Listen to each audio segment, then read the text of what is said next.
Paid news मध्ये तुमचं स्वागत आणि आता बातम्या पाहूयात वेगवान स्वरूपात।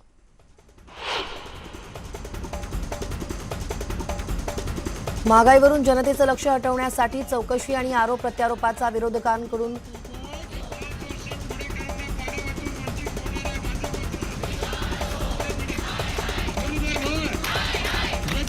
पुण्यात आंदोलन सुरू आहे। गिरीश बापट यांच्या निषेधार्थ हे आंदोलन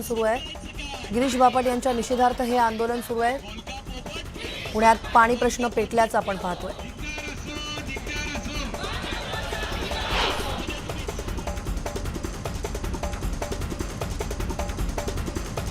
कोल्हापुरात धनंजय महाडिक यांच्या वक्तव्याचा महिलांकडून निषेध करण्यात आला। ताराराणी चौकात काळ्या साड्या परिधान करत महिलांनी आंदोलन केलं। यावेळी त्यांनी महाडिकांच्या वक्तव्याचा निषेध केला।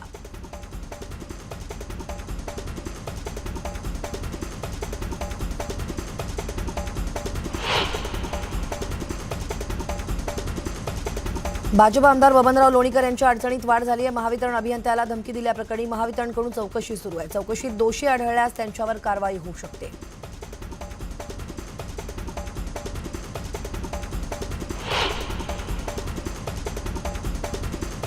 नागपुरात केंद्रीय तपास यंत्रणेकडून छापेमारी करण्यात आली। ॲडव्होकेट सतीश उकेंच्या घरावर ईडीने छापा टाकलाय। सतीश उके जमीन व्यवहार प्रकरणामुळे अडचणीत आले असून त्यांच्यावर अनेक गंभीर आरोप करण्यात आले आहेत।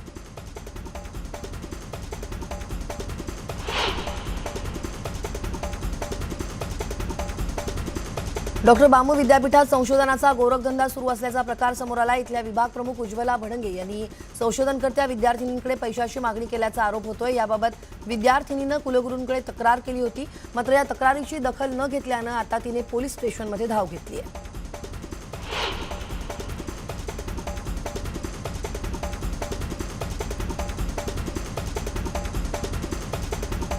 फैजपूरमध्ये मनसेकडून आमरण उपोषणाचं हत्यार उपसण्यात आलंय। मधुकर सहकारी साखर कारखान्यातील कामगारांच्या न्याय हक्कासाठी मनसे आक्रमक झाली आहे। या कामगारांना थकीत ऊस बिलाचे पैसे लवकरात लवकर मिळावे अशी मागणी मनसेकडून करण्यात आली आहे।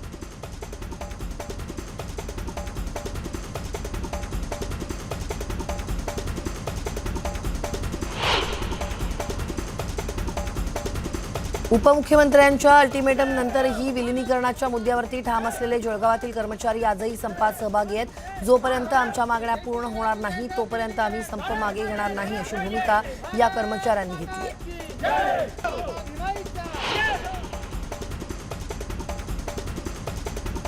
ठाणे शहरातल्या पोलीस वसाहतीमधील 15 इमारती धोकादायक झाल्यानं त्या तात्काळ खाली कराव्यात अशा आशयाचं पत्र सार्वजनिक बांधकाम विभागाने पोलीस आयुक्तांना दिलंय। या पत्रानंतर सर्व पोलीस कुटुंबियांमध्ये चिंतेचं वातावरण आहे।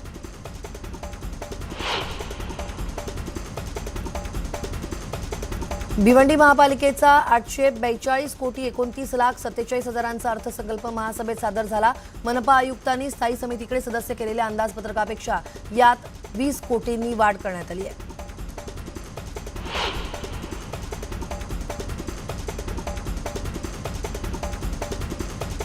मुंबई महापालिकेकडून नालेसफाई बाबतीत 1 महिना उलटून देखील प्रस्ताव सादर न झाल्यानं नालेसफाई लांबणीवर गेली आहे।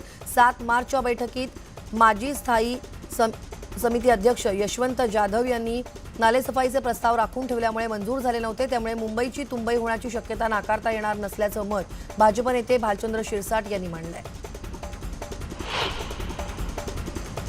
नाशिक शहरात गुढीपाडव्यापासून दुचाकीवर प्रवास करणाऱ्या प्रत्येकाला हेल्मेट बंधनकारक राहणार आहे। नियमांचं उल्लंघन करणाऱ्या दुचाकीस्वारांना दंडात्मक कारवाईला तोंड द्यावं लागणार आहे।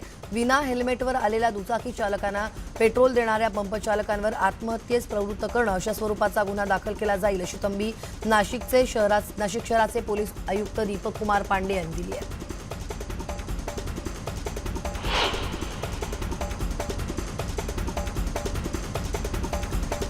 मुंबईत 2 एप्रिलला मेट्रोच्या 7 आणि 2A मार्गिकेचं उद्घाटन होणार आहे। या मेट्रोचं काम अर्धवट असूनही उद्घाटनाची घाई कशाला असा सवाल उपस्थित केला जातोय। अशात मेट्रोचं काम पूर्ण होण्याआधीच नागरिकांकडून कर गोळा केला जात असल्यानं नागरिक संतप्त झाले।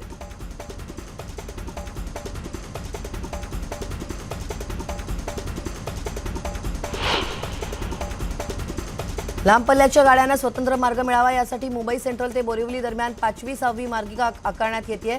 या मार्गिकेसाठी विलेपार्ली इथल्या रेल्वे वसाहतीची जागाही लागणार आहे। या वसाहतीमधील 2 इमारती पाडण्यात येणार आहेत, तर यातील 4 इमारतींचं पाडण्याचं काम हाती घेण्यात आलं आहे।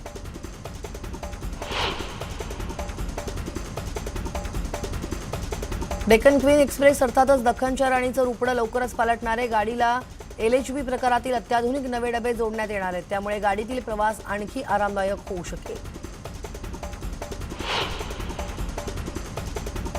शिर्डी तिरुपती विमान सेवा सुरू झाली. तिरुपतीहून पहिलं विमान शिर्डीत दाखल झालं. स्पाइस जेटकडून ही विमान सेवा दर मंगळवार, गुरुवार आणि शनिवारी सुरू असेल.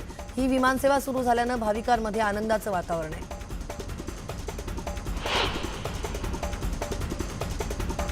पनवेलमध्ये सिडकोनं विकसित केलेल्या उल्वे, कामोठे आणि तळोजा या शहरातील नागरिकांना पाण्यासाठी वणवण करावी लागते. सुरुवातीला दिवसाआड पाणी पुरवठा होत होता, पण मागील 4 महिन्यांपासून या शहरातील नागरिकांना पाणी पुरवठाच होत नसल्याचं धक्कादायक वास्तव समोर आलंय. हिंगोली जिल्ह्यामध्ये महावितरणनं वसुली मोहीम अधिक तीव्र केली आहे. याचा फटका शासकीय कार्यालयांना देखील बसू लागलाय. औंढा पंचायत समितीनं गेल्या 3 महिन्यांपासून महावितरण कंपनीचं वीज बिल भरलं नाहीये, त्यामुळे महावितरणनं पंचायत समितीचं वीज कनेक्शन तोडलंय.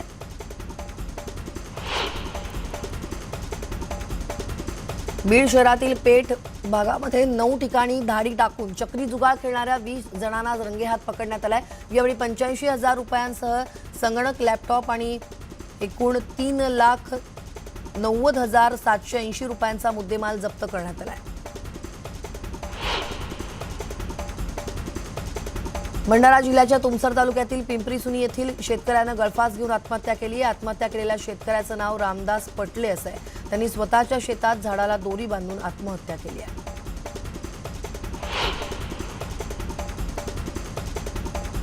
पिंपरी चिंचवडमध्ये एका महिलेचा मृतदेह झाडावर आढळल्यानं परिसरात खळबळ उडाली. दरम्यान हा घातपाताचा प्रकार असल्याचा अंदाज पोलीस आयुक्त कृष्णप्रकाश यांनी व्यक्त केलाय. 20 फूट उंच झाडावर मृतदेह कोणी आणि कसा नेला असा प्रश्न आता सर्वसामान्य सतावतोय. वाशिमच्या रिसोडवरून पुण्याला जात असलेल्या एका ट्रॅव्हल्सच्या गाडीचा अपघात झालाय. भरधाव वेगात असलेली गाडी उलटल्यानं 15 ते 16 जण जखमी झाल्याची माहिती समोर आली आहे. जखमींवर नजीकच्या रुग्णालयात उपचारासाठी दाखल करण्यात आलंय.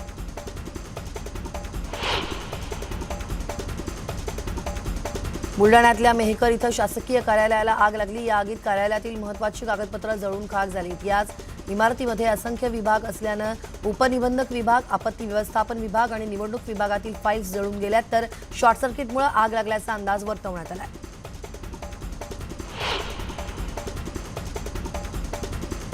जालन्यातील कादराबाद भागात रस्त्यावरून जाणाऱ्या एका दुचाकीनं अचानक पेट घेतला. परिसरातील नागरिकांनी सदर प्रकार त्यांच्या निदर्शनास येताच दुचाकी चालकाला थांबवून तात्काळ आग आटोक्यात आणल्यामुळे पुढील अनर्थ टळला.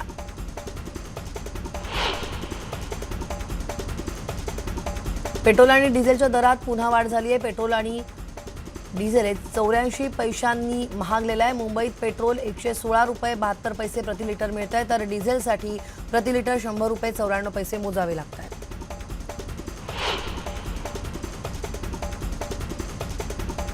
गोकुळकडून दूध उत्पादक शेतकऱ्यांना गुढीपाडव्याची एक भेट देण्यात आली आहे. गोकुळकडून दूध खरेदी दरात प्रति लिटर 2 रुपयांची वाढ करण्याचा निर्णय घेण्यात आला आहे. नवे दर 1 एप्रिलपासून लागू करण्यात येणार आहेत.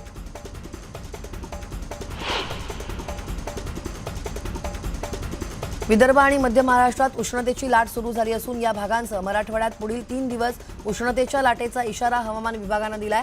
तर चंद्रपुरात तापमानाचा पारा 44.2 अंश सेल्सिअसवर गेलाय. हे देशातील उच्चांकी तापमान आहे, त्यामुळे उकाड्यानं नागरिक हैराण झाले. हॉट सिटी म्हणून ओळख असलेल्या जळगावाला उन्हाचा तडाखा बसला. इथला पारा 43 अंश सेल्सिअसवर गेला असून घराबाहेर पडणं नागरिकांना मुश्किल झालंय. त्यामुळे दुपारच्या सुमारास शहरात शुकशुकाट पाहायला मिळतोय.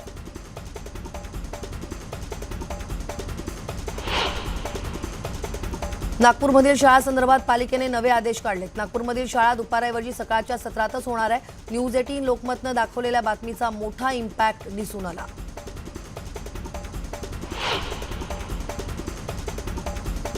वाढत्या महागाईच्या विरोधात काँग्रेस आक्रमक झाली असून दिल्ली काँग्रेस खासदारांकडून धरणं आंदोलन करण्यात आलं. केंद्र सरकारच्या धोरणांचा यावेळी निषेध करण्यात आला.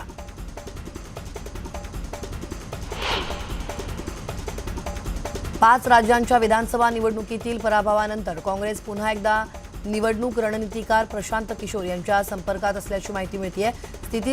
अशा स्थितीमध्ये गुजरात आणि हिमाचल प्रदेश विधानसभा निवडणुकीत काँग्रेसकडून प्रचाराची जबाबदारी प्रशांत किशोर सांभाळू शकतील अशी चर्चा आहे. शालेय शिक्षणात समानता आणण्यासाठी सरकारनं आणखी एक महत्त्वाचं पाऊल उचललंय. या अंतर्गत देशभरातील शाळांमध्ये इयत्ता पहिलीला प्रवेश घेण्यासाठी किमान वय 6 वर्ष असेल. याबाबत सर्व राज्यांना आवश्यक मार्गदर्शक सूचना देण्यात आल्या आहेत.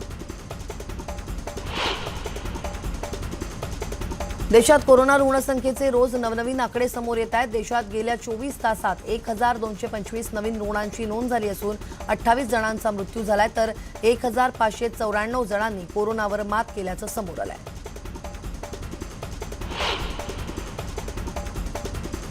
आधार कार्ड पॅन कार्डशी लिंक करण्याची आजची अंतिम मुदत आहे. जर तुम्ही पॅन आधारशी लिंक न केल्यास तुम्हाला 500 रुपये दंड भरावा लागेल. तसंच तुमचे पॅन कार्ड निष्क्रिय केलं जाईल.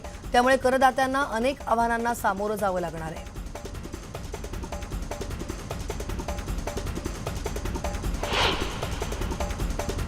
या बातम्यांसह स्पीड न्यूजमध्ये वेळ झाली एका छोट्याशा ब्रेकची. ब्रेकनंतर इतरही काही घडामोडींचं पुन्हा भेटूयात. पहा फक्त न्यूज 18 लोकमत.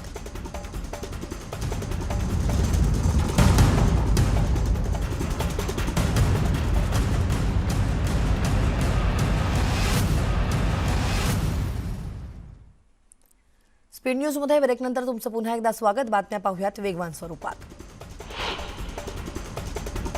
आयपीएलमध्ये आज चेन्नई सुपर किंग्सचा सामना लखनौ सुपर जायंट्स सोबत होणार आहे. चेन्नई आणि लखनौ या दोन्ही संघांनी सलामीचे सामने गमावले असल्यानं आजच्या सामन्यात कोण बाजी मारणार याकडे क्रिकेटप्रेमींचं लक्ष लागलंय.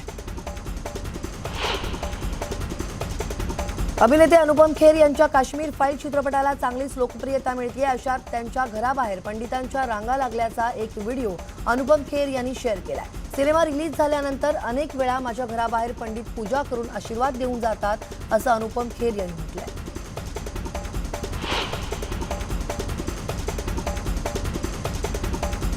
टीव्ही अभिनेत्री श्वेता तिवारी आता मोठ्या पडद्यावर दिसणार आहे. दिग्दर्शक रोहित शेट्टीच्या प्रोजेक्टमध्ये ती काम करत असल्याची माहिती मिळते. या नव्या प्रोजेक्टसाठी श्वेताचा मित्र विकास कलंत्रीनं तिला शुभेच्छाही दिल्या. हॉलिवूडचा दिग्गज अभिनेता ब्रूस विलिस यानं अभिनयाला अलविदा केलाय. तो एपेसिया नावाच्या आजारानं त्रस्त आहे. ब्रूस विलिसनं हॉलिवूडच्या अनेक दमदार चित्रपटांमध्ये काम केलंय. या आजारात समजून घेण्याची क्षमता आणि व्यक्त करण्याची क्षमता कमी होते, असं ब्रूसच्या कुटुंबियांनी सांगितलंय.